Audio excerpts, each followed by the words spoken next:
या live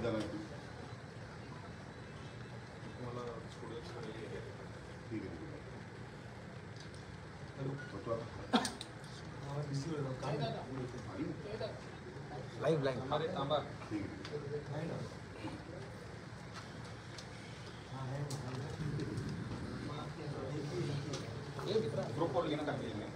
okay sir, thank you.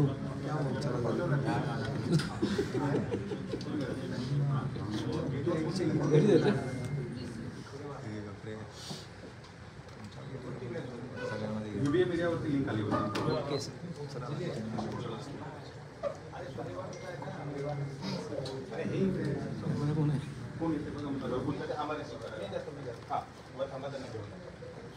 गेटवर जाणे पण आले ते त्यांना घेऊन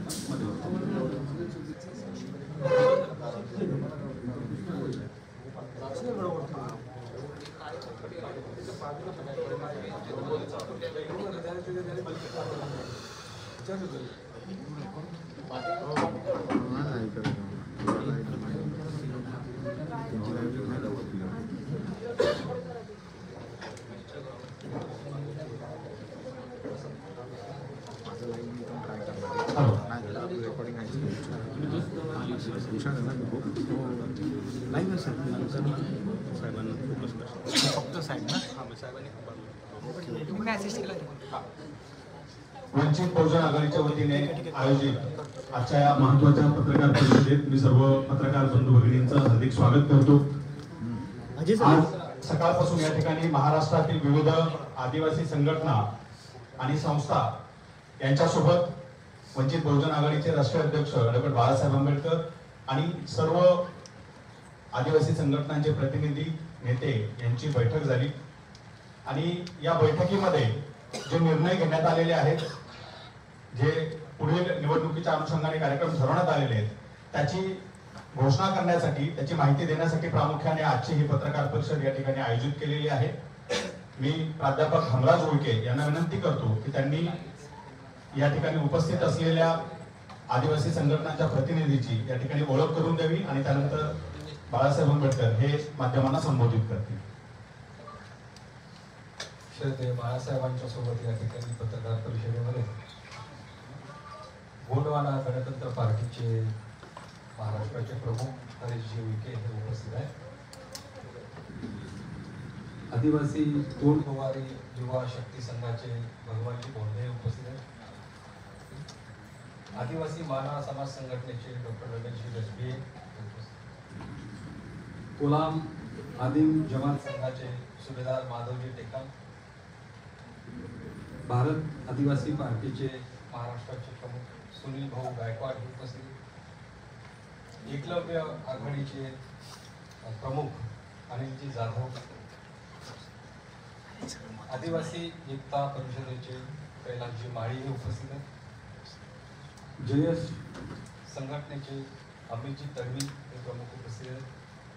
आदिवासी कृती समितीचे विकासजी कुडमेते हे उपस्थित आहेत. यानंतर मी श्रद्धेय साहेबांना परत नाव एकदा परत नाव द्यायला हळूहळू या ठिकाणी गोंडवाना गणतंत्र पार्टीचे महाराष्ट्राचे प्रमुख हरीशजी उईके हे सर्वांच्या सोबत उपस्थित आहेत. आदिवासी गोंड गवारी युवा शक्ती संघाचे प्रमुख भगवानजी भोंडे हे उपस्थित आहेत. या ठिकाणी गोंडवाना गणतंत्र पार्टीचे राष्ट्रीय अध्यक्ष छत्तीसगड येथून माननीय माननीय आमदार मरतामजी साहेब यांचं आगमन झालेलं आहे. मी सर्वांना विनंती करतो त्यांनी पत्रकार परिषदेमध्ये सहभाग घ्यावा.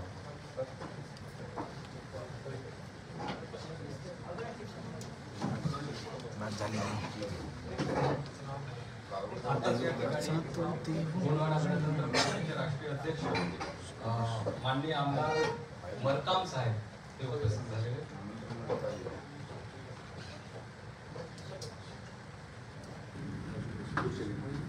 आदिवासी माना समाज संघटनेचे डॉक्टर रमेश गजबे, ते उपस्थित आहेत. गुलाम आदिम जमात संघाचे माधवजी टेकाम सुभेदार ते उपस्थित आहेत. भारत आदिवासी पार्टीचे महाराष्ट्राचे उपाध्यक्ष सुनीलजी गायकवाड ते उपस्थित आहेत. एकलव्य आघाडीचे प्रमुख अनिलजी जाधव या ठिकाणी उपस्थित आहेत. आदिवासी एकता परिषदेचे प्रमुख कल्लाजी माळी हे या ठिकाणी उपस्थित आहेत. जयस संघटनेचे प्रमुख सन्माननीय अमितजी गांधी या ठिकाणी उपस्थित आहेत. आदिवासी विद्यार्थी कृती समितीचे प्रमुख विकासजी कोलमेते हे या ठिकाणी उपस्थित आहेत. आमच्या वंचित बहुजन आघाडीच्या प्रदेशाध्यक्ष माननीय रेखाताई ठाकूर यांची प्रमुख उपस्थिती आहे. साहेबांना विनंती करतो की आपण जय महाराष्ट्र. बूम माझा ढकलो थोडा सर, माझा बूम पुढे घ्या. अरे माझा बूम हलवला यार, वायर गाडी हे जोईल. आपण सुरुवात करतो. यस करा. पाठीमागे पुढच्या खेचण्याचा आवाज येऊ देऊ नका.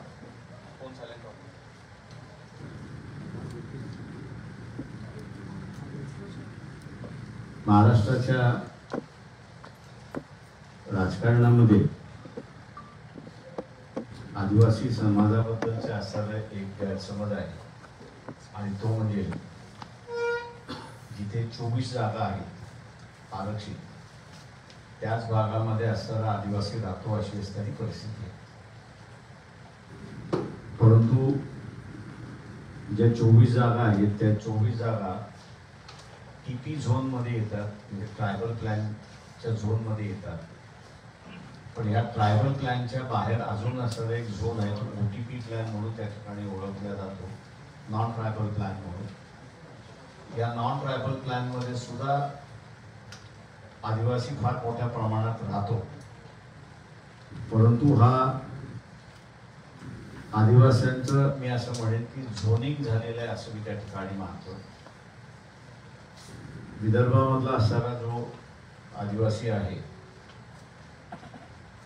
तो आणि जळगाव खानदेशकडचा असणारा आदिवासी याच्यातले असणारे फार संबंध नाही, किंवा पालघर, इगतपुरी आणि कर्जत या भागातला असणारा जो आदिवासी आहे तसं स्वतंत्ररित्याने त्या ठिकाणी हे करतो.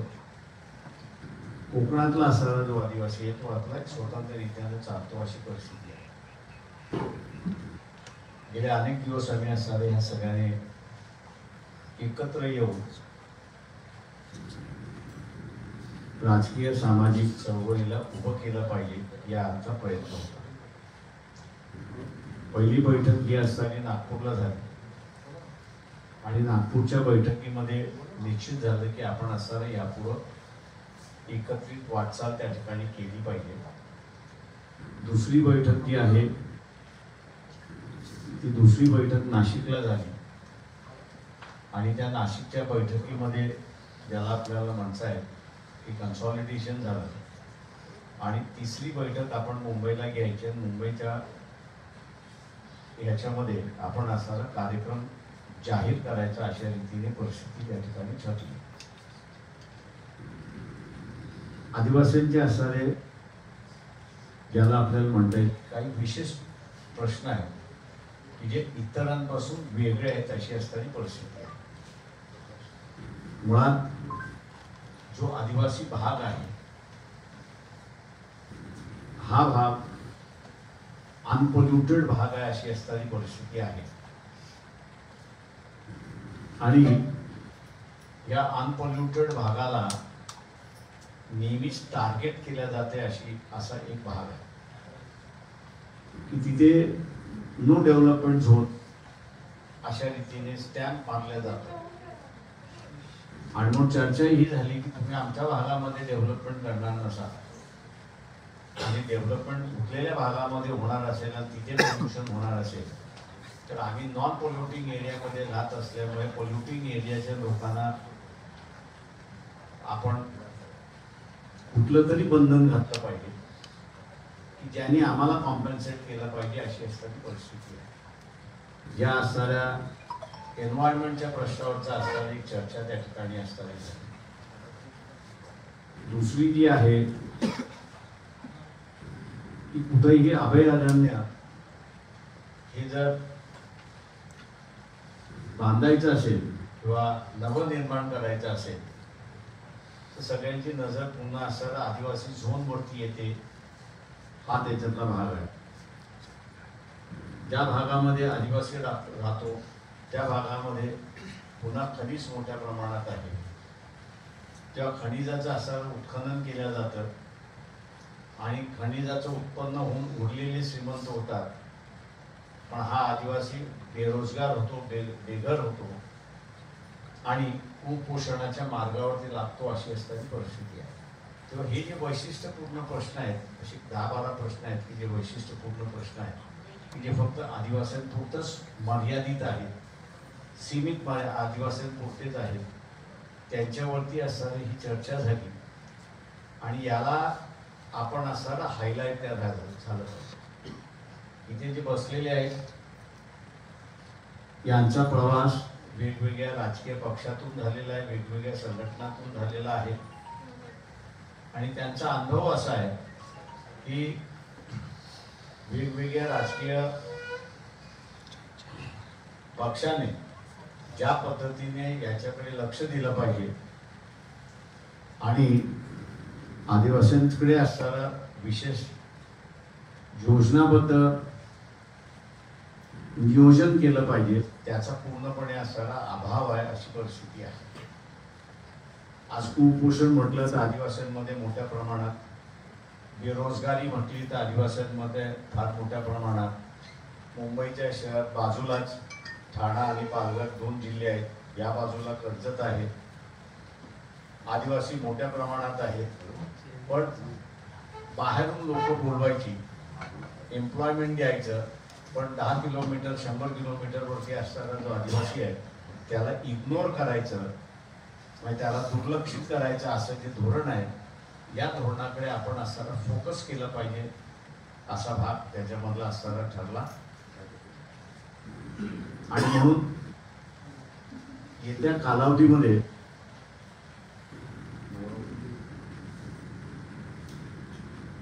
महाराष्ट्रातला वेगवेगळ्या भागातला आदिवासी एकत्र आलेला आहे आणि त्याची यापुढे आता एकत्र वाटचाल होणार या दृष्टीने असणारं पावलं टाकण्याची आणि त्या पद्धतीचं असणारं योजना त्या ठिकाणी असणारं झालेली आहे. 3 ठिकाणी असणारा याचं जाहीर कार्यक्रम घ्यायचा त्या ठिकाणी ठरवलेला आहे. कारण का ह्या वेगवेगळ्या जमाती ज्या आहेत, आदिवासी वेगवेगळ्या जमाती ज्या आहेत त्यांचं प्रत्येकाचं एक वैशिष्ट्य आहे आणि ते वैशिष्ट्य दुसऱ्या जमातीशी जुळत नाही अशी असणारी परिस्थिती आहे. त्याच्यामुळे हे वैशिष्ट्यपूर्ण गुणाबरोबर संख्यात्मक गुण सुद्धा आम्ही असणारा त्या ठिकाणी एकत्र येत आहोत असा निर्णय त्या ठिकाणी झाला. पहिला कार्यक्रम जो आहे तो जळगावला 30 तारखेला आहे. तो कार्यक्रम आपला असणारा चोपडा तालुक्यामध्ये किनगाव या ठिकाणी होणार आहे.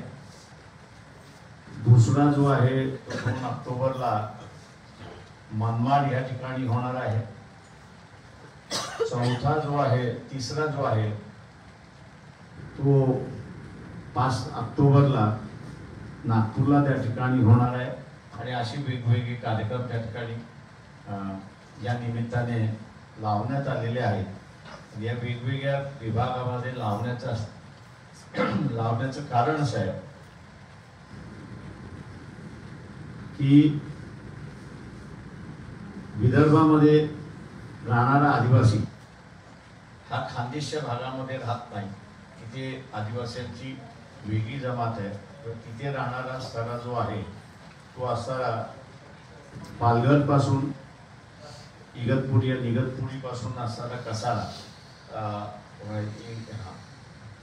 इगतपुरी पासून कसारा आणि कसाऱ्याकडून असणारा कर्जत हा जो टापू आहे त्या टापूमध्ये राहणारा असताना हा वेगळा आहे, तो वेगळ्या नावाने त्या ठिकाणी ओळखला जातो, त्याची संस्कृती वेगळी आहे आणि म्हणून ह्या वेगवेगळ्या ठिकाणचे असताना एकत्र आलेले हा त्याच्यातला कार्यक्रमाचा भाग आहे। या ठिकाणी एक ज्याला आपण असं म्हणतो की आरक्षित जागा आहे, त्याच्यामुळे असं आदिवासींनी फक्त असताना आरक्षित जागाच लढावी असा एक सेन्स त्या ठिकाणी निर्माण झालेला आहे, तो या विधानसभेच्या निवडणुकीमध्ये तोडायचा असा मानस आम्ही सगळ्यांनी या ठिकाणी व्यक्त केलेला आहे आणि काही जनरल जागेंवरती सुद्धा आदिवासी उमेदवार उभे राहतील अशी एक परिस्थिती आहे। लवकरच हे जे 24 आरक्षित मतदारसंघ आहेत, या 24 आरक्षित मतदारसंघामध्ये आदिवासी यांची पॉप्युलेशन जे लास्ट 24वा मतदारसंघ येतो त्या मतदारसंघामध्ये 22% आदिवासी पॉप्युलेशन आहे, परंतु 15% ते 29.9 इथपर्यंत 20 मतदारसंघ आहेत अशी असणारी परिस्थिती आहे। 20 मतदारसंघाची नावं जी आहेत ती पुढच्या प्रेस कॉन्फरन्समध्ये आपल्याला आम्ही सांगणार आहोत। याचं कारण असं आहे की बाहेरच्या भागामध्ये आदिवासी नाही असं असताना फार मोठ्या प्रमाणात प्रचार केला जातोय, त्या प्रचाराला सगळं उत्तर असं मी त्या ठिकाणी मानतोय। एक नवीन राजकीय सामाजिक राजकीय बांधिलकी ही आजच्या बैठकीतून सुरुवात झाली असं मी त्या ठिकाणी आपणास जाहीर करतो। आदिवासींचं असणारं एक संघटन आम्ही असणारं या ठिकाणी उभं झालंय आणि त्याचा एक कार्यक्रम त्या ठिकाणी आहे। त्याच्याच बरोबर असणारा ओबीसी संघटना जिल्ह्यामधल्या आहेत त्याचंही आम्ही असणारं संघटन उभं केलेलं आहे आणि तेही एक पण त्याच्यामधलं आहे। इतर जे येणार असेल त्यांना घेऊन महाराष्ट्राच्या राजकारणामध्ये जो साचलेपणा आलेला आहे आणि तेच चेहरे आपल्याला दिसतात, ज्या बातम्या येतात त्या बातम्यामधनं हा माणूस त्याच्यामध्ये गेला, तो माणूस त्याच्यामधनं गेला, पण महाराष्ट्राच्या विकासाची अजिबात चर्चा तिथेच कुठे दिसत नाहीये। तेव्हा या निमित्ताने आदिवासी अजेंडा हा पुढे करत इलेक्शन हे इश्यू बेस व्हावं आणि विभागातल्या असणाऱ्या प्रश्नांची चर्चा व्हावी या दृष्टीने आम्ही असणारा हा पुढे करतो। अपेक्षा आहे आपल्या सगळ्यांकडून की फक्त यांनी पक्ष फोडला आणि त्यांनी ह्याला खेचलं आणि या पक्षामध्ये आघाडी झाली आणि त्या पक्षामध्ये बिघाडी झाली, एवढ्याच पुरती या चॅनलची चर्चा राहणार नाही, तर येणाऱ्या 5 वर्षाच्या कालावधीमध्ये जे काही महत्त्वाचे प्रश्न आम्ही उपस्थित करतोय त्याचीही चर्चा होईल आणि तेही मांडल्या जातील अशी अपेक्षा या ठिकाणी असणारं मी आपल्यासमोर मांडतोय। आजच्या बैठकीचा असणारा विवरण मी आपल्यासमोर या ठिकाणी दिलेलं आहे। आपल्याला काही विचारायचं असेल तर आपण आता विचारू शकतो। सर, तुम्ही नवीन आघाडीचा प्रयोग केलेला आहे, पण त्याचं नेमकं मूळ नाव तसंच असणार आहे म्हणजे वंचित बहुजन आघाडी आणि वंचित बहुजन आघाडी त्याच्यातला एक पार्ट राहणार आहे। बॅनर अंडर असते सगळं एकत्र नाही, या आघाडीला एक नाव घेतलं जाईल की आता आदिवासींची असणारा आम्ही आहे, त्याच्यानंतर असणारा मी जसं म्हटलं की ओबीसीचा असणारा फ्रंट आम्ही असणारा केलेला आहे। त्याच्याच बरोबर इतर काही संघटना ज्या आहेत त्या बोलतात आहेत, त्यांचं एकदा फायनलिटी झालं की या सगळ्यापासून एक कॉमन बैठक होईल आणि त्या कॉमन बैठकीमध्ये आपल्या फ्रंटचं नाव काय असेल हे ठरेल आणि त्या फ्रंट खाली आम्ही असणारा सगळेजण लढणार। त्या फ्रंटचा वंचित बहुजन आघाडी एक पार्ट असेल। तिसरी आघाडी म्हणावी का मग या सगळ्यांना घेऊन तुम्ही आता? मी तिसरी आघाडी नाही म्हणणार आहे, कारण का पहिली दुसरी नाही, पहिलं आम्हीच आहोत. त्याच्यामुळे तुम्ही आम्हाला पहिली आघाडी म्हटलं तरी चालेल. पण एक नवी उमेद पाहायला मिळेल महाराष्ट्रात असं एक मी असं एवढंच म्हणेन की मी या निमित्ताने महाराष्ट्रामधले पहिल्यांदा मी असं जो सगळ्यात मोठा निग्लेक्टेड वर्ग आहे, ज्याच्याकडे दुर्लक्षित वर्ग आहे, त्या वर्गाचे प्रश्न घेऊन आम्ही असं पुढे आलेलो आहोत. आणि ही जी तीन अधिवेशनं आम्ही जी मांडलेली आहेत, त्या तिन्ही अधिवेशनामध्ये आपल्याला त्या त्या भागातल्या प्रश्नांची असणारी चर्चा ही आपल्याला त्या ठिकाणी दिसेल. आणि सांस्कृतिक दृष्टिकोनातून आणि सामाजिक दृष्टिकोनातून हा आदिवासी वेगळा कसा आहे इतर समूहांपेक्षा, त्याची जगण्याची पद्धत असेल, त्याची वागण्याची पद्धत असेल, त्याची स्वतःची सिस्टम काही असेल, या सगळ्या ह्याच्यामध्ये तो वेगळा कसा आहे, संविधानाने ह्याला कसं वेगळं मानलेलं आहे, त्याची असणारी मांडणी या ठिकाणी मला वाटतं या सगळ्या अधिवेशनामध्ये केल्या जाणार. आदिवासी ओबीसी यांची एक वेगळी आघाडी करून पाहताय तुम्ही, परंतु त्याच वेळेला राजकारणामध्ये बच्चूकडू असतील किंवा राजे असतील किंवा आणखी हे सगळी जी मंडळी आहेत ती तिसऱ्या आघाडीची एक मोठ बांधतायत, तर तुम्ही त्यांच्याबरोबर काय जाल, त्यांच्याशी काय चर्चा झाली आहे? राजू शेट्टी वगैरे या सगळ्या ते मी जसं म्हटलं काही पक्षांची चर्चा झाली की त्यांची नावं मी काही आणत नाहीये, पण एवढं निश्चित आहे की जे जरांगे पाटील यांच्याबरोबर जातील त्यांच्याबरोबर आम्ही जाऊ शकत नाही अशी परिस्थिती आहे. मध्ये तर तुम्ही जरांगे मंडळांना भेटला होता इलेक्शन आलं पॉलिटिकल प्रश्न नंतर करूया का हिंदीचं निवेदन झालं. सर, शरद पवार हे आज लालबागच्या राजाच्या चरणी गेले होते. कुठेतरी सॉफ्ट हिंदुत्व आपल्याला त्यांचं पाहायला मिळतंय. अजित पवार जसं सिद्धिविनायकला गेले आणि त्यानंतर चर्चा पाहायला मिळते, कुठेतरी हिंदुत्वाचा रंग आता या इतर पक्षांनाही येतोय. माझं म्हणणं असं आहे की या देशामध्ये प्रत्येक माणूस धर्माचं नाव लावलेलं आहे, त्याच्यामुळे काही जण उघडपणे त्याला फॉलो करतात, काही जण छुप्या रीतीने फॉलो करतात. गरज पडली तेव्हा उघड येतात, त्याच्यामुळे नवीन काही असं मी त्या ठिकाणी मानत नाही. त्याच्यामुळे फार मोठा उलाढाल होईल, बॉम्ब फुटेल, नामू फुटेल असं काहीच नाही. सर, लाडकी बहीण योजनेचा निधीवरून तुम्ही एक ट्विट केलं होतं की आदिवासी समाज कल्याण भागाचा निधी जो आहे तो लाडकी बहीण साठी वापरला जातोय. आज पुन्हा एकदा एक महत्वाची बाब समोर आली की होमगार्डला जो निधी दिला जातो तो सुद्धा थांबवण्यात आलेला आहे आणि तोही लाडकी बहीण योजनेसाठी वळवण्यात आलेला आहे. 4076 कोटी रुपये आणखी पाहिजे. माझ्या माहितीप्रमाणे असं जे आहे, या सरकारने 5 हप्ते एकाच वेळेस द्यायचे ठरवलेले आहेत. याचा अर्थ मी असा काढतो की हे सरकार पुढचे 5 वर्ष येणार नाही याची त्यांना पूर्णपणे खात्री झालेली आहे. पण जाता जाता तिजोरी एवढी खाली करून ठेवायची की पुढच्याला कामच करता येणार नाही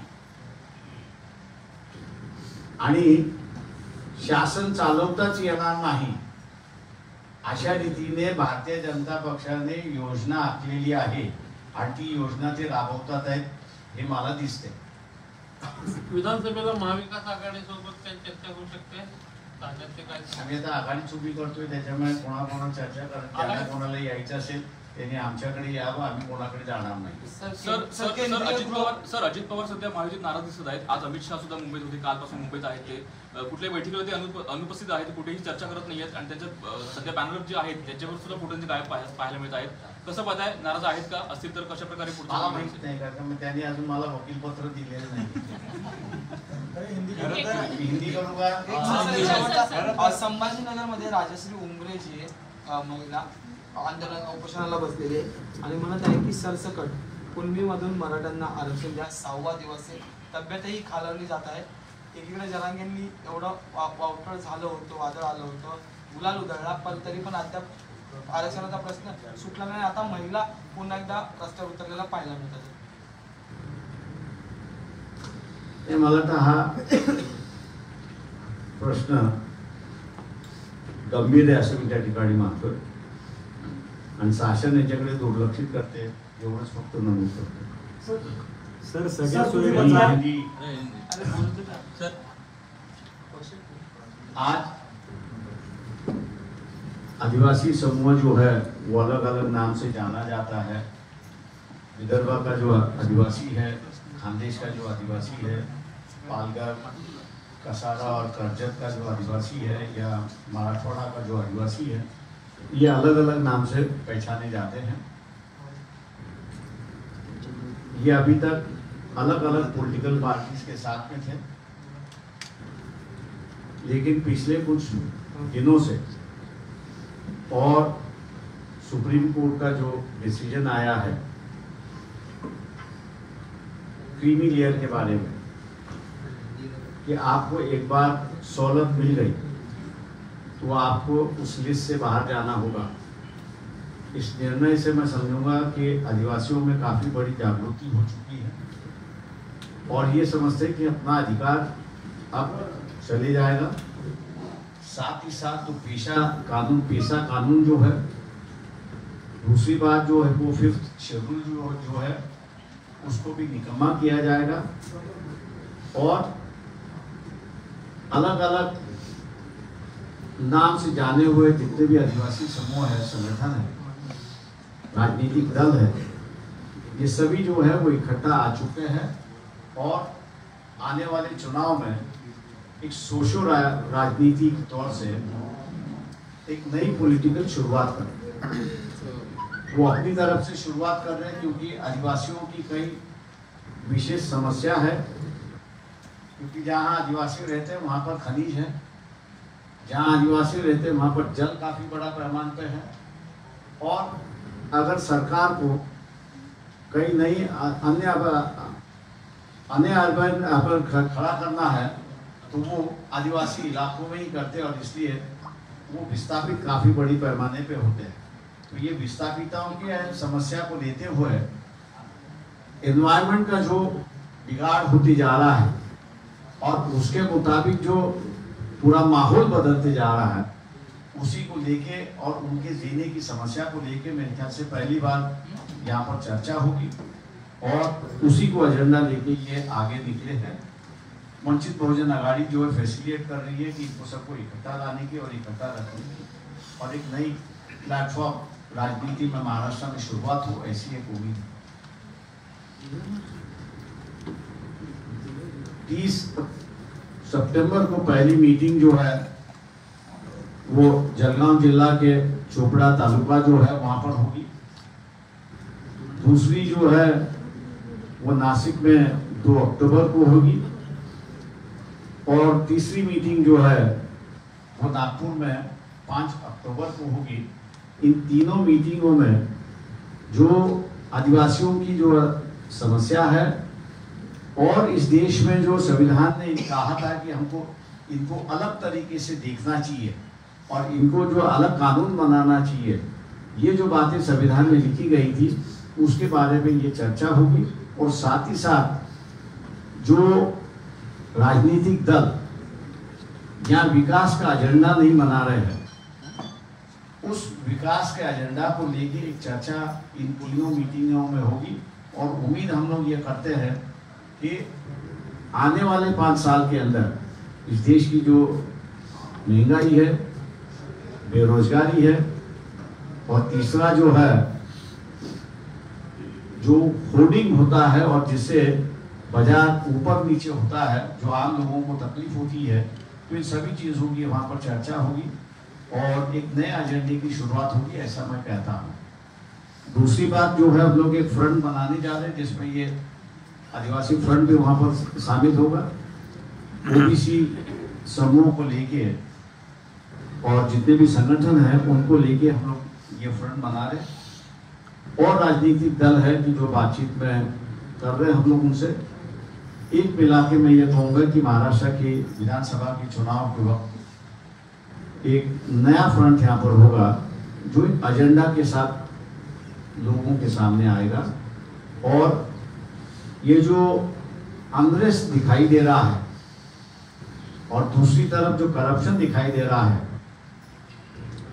उस करप्शन और अनरेस्ट के लिए सुझाव क्या हो सकता है, उसकी हम लोग यहाँ पर चर्चा करेंगे। मैं उम्मीद करता हूँ आप लोगों से कि आप सिर्फ पार्टियां तोड़ने की चर्चा नहीं होगी, व्यक्ति तोड़ने की, यहाँ से वहाँ जाने की चर्चा नहीं होगी, लेकिन इस इलेक्शन में आप मुद्दों की चर्चा और जितने भी राजनीतिक दल है उनके 5 साल का एजेंडा क्या है, इस पर अगर चर्चा हुई तो मैं मान के चलता हूँ कि महाराष्ट्र की जनता को किसको चुनकर देना और किसको नहीं देना, इसकी एक बड़ी उपलब्धि होगी, ऐसा मैं मानता हूँ।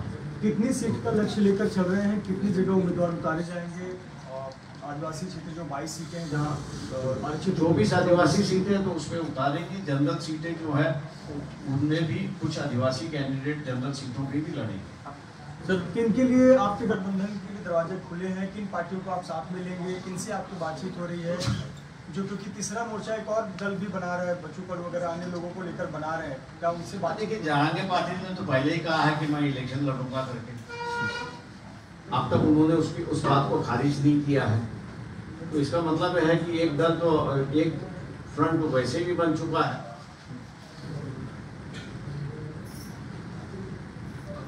सर, 2019 में आपका जो गठबंधन था MIM के साथ वो काफी प्रभावी था, तो क्या इस बार भी MIM से बात चल रही है?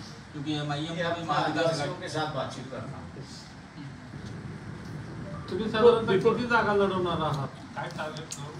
नहीं, अजून अभी तक हम लोग ने कितने सीट लड़ना इस पे तय नहीं किया है।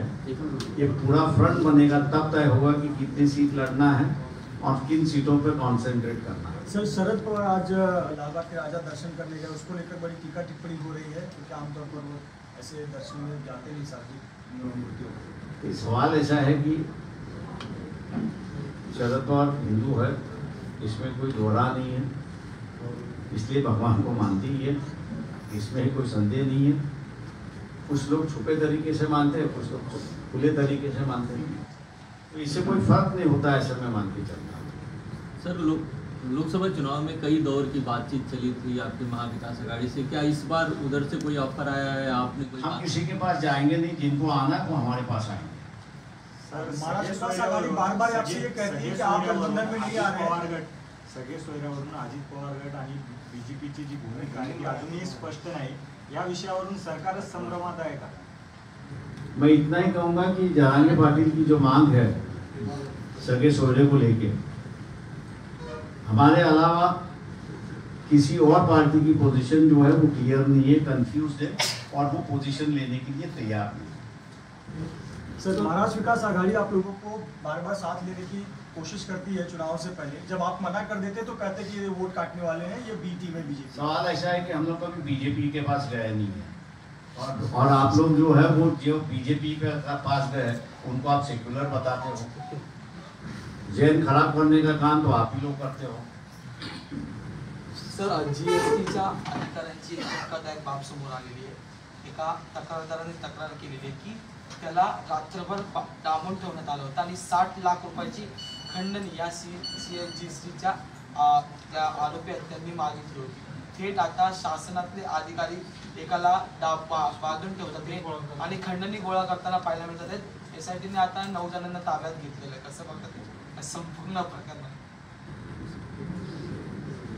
एडमिनिस्ट्रेशन में कहूँ ऊपर से नीचे पूरा हिल चुका है।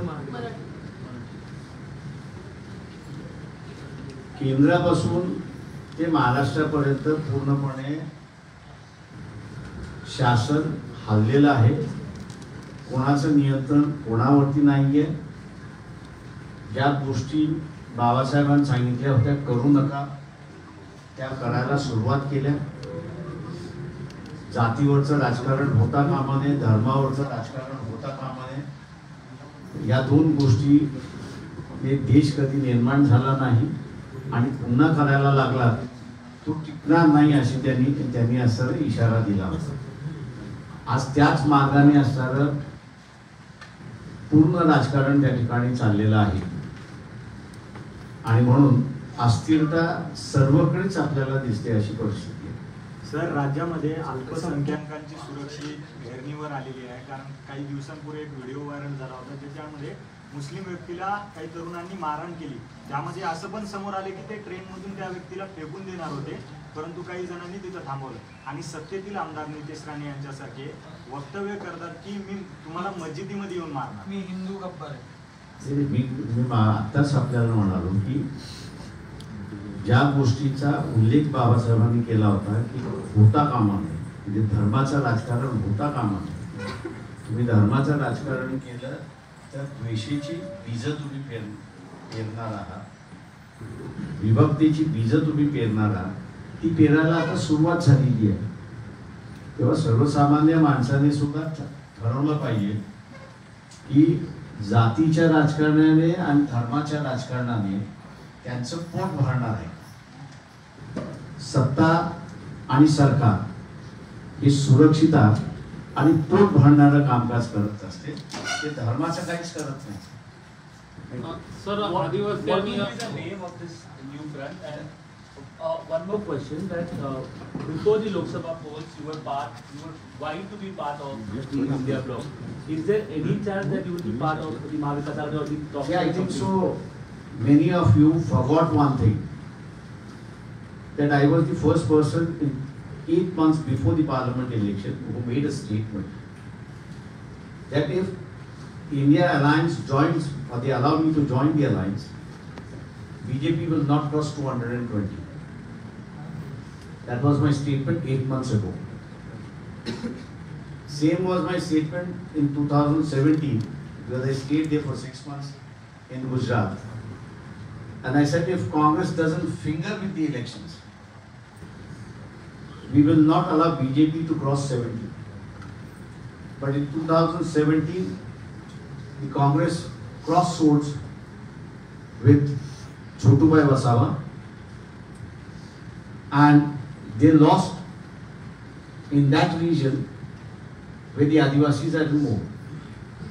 Even in the height of 2004, when the riots took place, the Congress got 63 seats from that same area. But with fingering with Chotubhai Wasawa, they lost 36 seats, and that allowed BJP to come to power. Even those period 3 months before, I was in Bombay for some work, and I made a press conference saying that if Congress doesn't finger, BJP will not cross 70 seats. So I am not at loss. It is Congress who is at loss. I may not have won the election, but it is the Congress who has to now decide, by going with Uddhav Thackeray and with going with Sharad Pawar, whether the chances of Rahul Gandhi becoming a prime minister was burnt or not burnt. That is what the Congress has to decide. I may have lost, our party has lost the election, no doubt. But Congress party person being a prime minister, what's lost? That is a bigger loss than what is our loss. And none of the analysts would ever make this statement. I'm aware of it, because the moment they make this statement, they'll have to criticize Congress and the blue-eyed one. Thank you. आपण आता जेवायला बसू सगळे.